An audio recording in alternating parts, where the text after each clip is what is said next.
first, why do we measure, right? As a COM 48 individual, I didn't really recognize why we needed to measure until afterwards, and I started doing my own research. So we look at this, for example. It says the current level of snow in Madison is half a pink flamingo, and then now it's a whole mingo, and then it's a flamingo, right? And we don't know what that means because we don't have a standardized form of measurement, and that's kind of what measuring means. We need a standard form of measurement for statistics in the same way we need a standard form of measurement when you're building a house or measuring how long something is comparing it to another thing, which is actually why we need measurement, because we do need to compare. If I'm trying to compare this, because within social science research, there's one individual who's doing research, another individual who's doing research.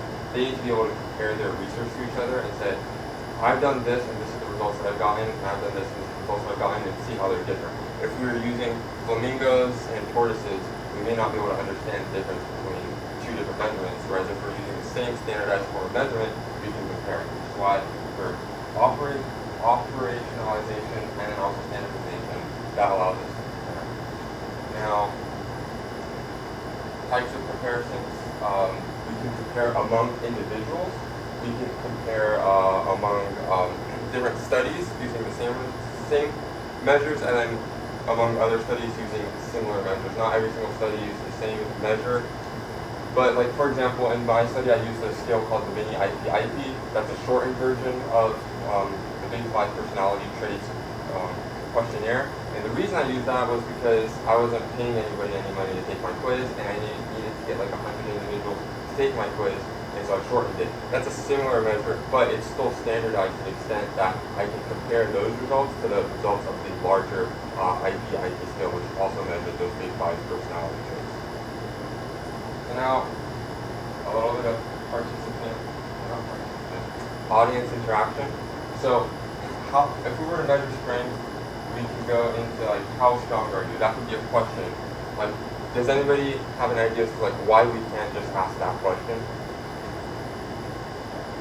It's too broad, right? That's absolutely correct. Many individuals can come up to that question and think, how strong are you? If they're really weak, they might compare that other individuals who's like average strength being really strong. If they're really strong, so like Brian Shaw, they might look at a person like that person's weak.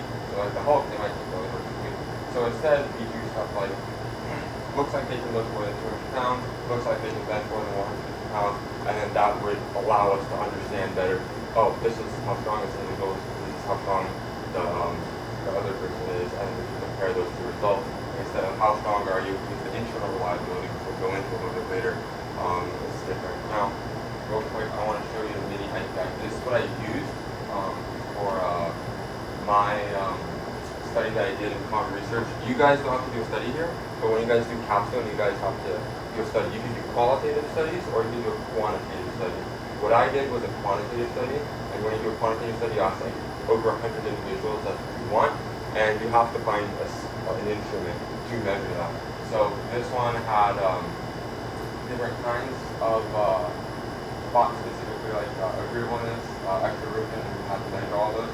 And for each of those, they had 4 statements in which you can agree on a Likert scale, which I'll go over a little later. On a scale of 1 to 5, do you agree with this, you disagree with this. And so you can't just ask people, like, because this was, the first factor was for extroversion. I can't ask people, how extroverted does this individual look? I have to ask them these 4 questions, and so that they can answer